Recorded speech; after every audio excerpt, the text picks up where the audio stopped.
સુરતના સરથાણા પ્રાણી સંગ્રહાલયમાં નેચર પાર્કને દિવાળી ફળી ગઈ। દિવાળી વેકેશન દરમિયાન તારીખ 16 થી લઈને તારીખ 10 સુધી 80,000 કરતા વધુ મુલાકાતીઓ નોંધાયા હતા અને 23 તારીખ સુધીમાં દિવસના સમયમાં 81,119 મુલાકાતીઓએ નેચર પાર્કની મુલાકાત લીધી, જેનાથી નેચર પાર્કને 22,95,300 ની આવક થઈ અને 1/4/2025 થી અત્યાર સુધીમાં 50 લાખ કરતા વધુ લોકોએ નેચર પાર્કની મુલાકાત લીધી છે। સુરત સરથાણામાં પ્રાણી સંગ્રહાલય નેચર પાર્કને દિવાળી ફળી ગઈ। દિવાળી વેકેશન દરમિયાન 16 તારીખથી લઈને 23 તારીખ સુધી 80,000 કરતા વધુ મુલાકાતીઓ નોંધાયા હતા। 7 દિવસના સમયગાળામાં 81,119 મુલાકાતીઓએ નેચર પાર્કની મુલાકાત લીધી હતી, જેનાથી નેચર પાર્કને 22,95,300 ની આવક થઈ અને 1/4/2025 થી 50 લાખ કરતા વધુ લોકોએ નેચર પાર્કની મુલાકાત લીધી, જેનાથી સુરત મહાનગરપાલિકાને 1,40,00,000 કરતા વધુની આવક થઈ।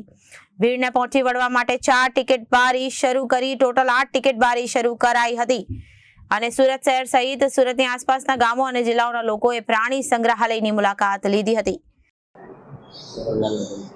હું હિના પટેલ, હું સરથાણા નેચર પાર્કમાં ઝૂ ગાઈડ તરીકે ફરજ બજાવું છું। હાલ દિવાળી વેકેશન છે, કઈ રીતે પસાર થવો પડે? દર વર્ષે નેચર પાર્કમાં દિવાળી વેકેશન દરમિયાન ખૂબ જ મોટી સંખ્યામાં સુરત અને સુરતની આજુબાજુના વિસ્તારના મુલાકાતીઓ મુલાકાત લેતા હોય છે। આ વર્ષે કુલ 81,119 મુલાકાતીઓએ તારીખ 16 થી ગઈકાલ સુધી મુલાકાત લીધી છે અને તેનાથી સુરત મહાનગરપાલિકાને કુલ 22,95,300 રૂપિયાની આવક થઈ છે। ખાસ કરીને આકર્ષણનું કેન્દ્ર એવા આપણા પ્રાણી સંગ્રહાલય ક્યાં ક્યાં પ્રાણીઓ છે જેને લઈને લોકોનો ખાસ ઉત્સાહ જોવા મળતો હોય? નેચર પાર્કમાં હાલમાં કુલ 490 પ્રકારના પશુ પક્ષીઓ છે। 490ની સંખ્યામાં પશુ પક્ષીઓ છે, જેમાં વાઘ છે, સિંહ છે, સફેદ વાઘ છે, દીપડા છે, વરુ છે અને હિપ્પો છે, તેમજ જળ બિલાડી છે। આ બધી જગ્યાના આ જે પ્રાણીઓ છે એનો મુલાકાતીઓમાં ખાસ કરીને ક્રેઝ રહેતો હોય છે।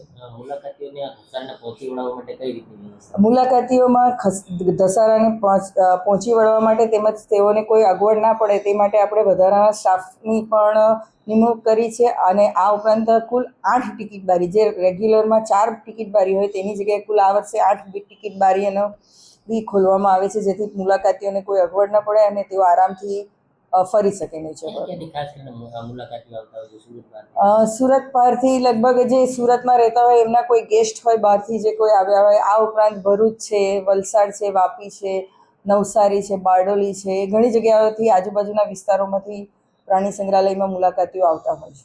Reporter Arvind Rathod, Janadesh news, Surat.